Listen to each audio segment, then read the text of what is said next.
আজকের ভিডিওতে আমি আপনাদের জন্য আলোচনা করব কিভাবে আপনি আপনার কোরবানির মাংস দীর্ঘদিন সংরক্ষণ করেও এর স্বাদ ও গুণাগুণ ঠিক রাখতে পারবেন। আসসালামু আলাইকুম সম্মানিত ভিউয়ার্স। আর এই স্বাদ ও গুণাগুণ ঠিক রাখতে হলে আপনাকে অবশ্যই 3টা স্টেপ ফলো করতে হবে। Number 1, preparation. প্রথমত হচ্ছে সময় নষ্ট করা যাবে না। মানে হচ্ছে আপনি কোরবানি করার পর এই মাংসটা যত সময় বাইরে রাখবেন তত এর স্বাদ বা গুণাগুণ নষ্ট হতে থাকবে। তাই দেরি না করে যত দ্রুত সম্ভব হয় আপনি আপনার কোরবানির মাংস ফ্রিজিং করবেন। আপনি প্রথম দিক থেকেও বুঝতে না পারলে যখন আপনি ফ্রিজ থেকে বের করবেন তখন এর গুণাগুণ স্বাদ নষ্ট হতে দেখবেন। তাই সুতরাং বলবো যে অবশ্যই যত দ্রুত সম্ভব আপনি এটা ফ্রিজিং করার চেষ্টা করুন। নাম্বার 2, মাংস যেন ভেজা না থাকে। মানে হচ্ছে মাংসে যেন কোনো ধরনের পানি, রক্ত বা কোনো ধরনের লিকুইড লেগে না থাকে।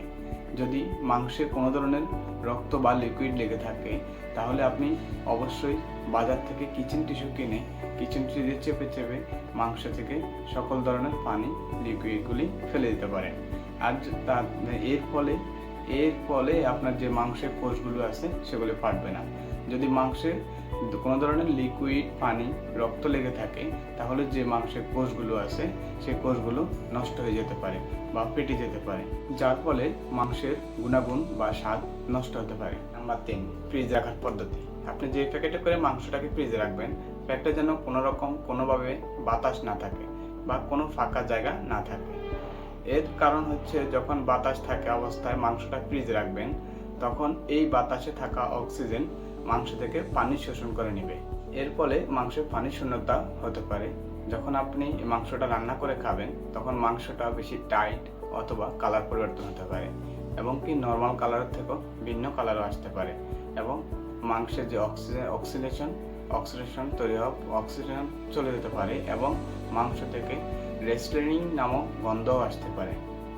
অবশ্যই মাংস ফ্রিজে রাখার সময় মাংস পলিথিনে বাতাস বের করে নিতে ভুলবেন না এবং কি ফ্রিজের স্পিডের দিকেও আপনাকে অবশ্যই খেয়াল রাখতে হবে। মাংস ফ্রিজিং করার সময় এই জিনিসটা অবশ্যই লক্ষ্য করবেন, কেননা ফ্রিজে যদি টাইমিং পাওয়ার না থাকে তাহলে মাংস নষ্ট হয়ে যাওয়ার সম্ভাবনা থাকে এবং কি ফ্রিজের পাওয়ার যদি উইক থাকে তাহলে আপনার মাংসে কোনো ধরনের দুর্গন্ধ বা কোনো ধরনের মাংস দুশ্চিন্তা করতে হবে না আপনাকে। আজকে যারা যেখান থেকে আমার এই ভিডিওটা দেখছেন তাদেরকে আমি 2টা পরামর্শ দিব। প্রথম হচ্ছে ছুরিটা ভালো করে ধারালো কিনা সেদিকে আপনি অবশ্যই খেয়াল রাখবেন, কেননা এতে পশুর মৃত্যুটা সহজ হবে।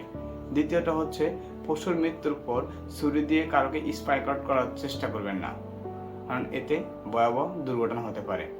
ধন্যবাদ সবাইকে, ভালো থাকুন, সুস্থ থাকুন। ঈদুল আজহার শুভেচ্ছা, ঈদ মোবারক, আল্লাহ হাফেজ।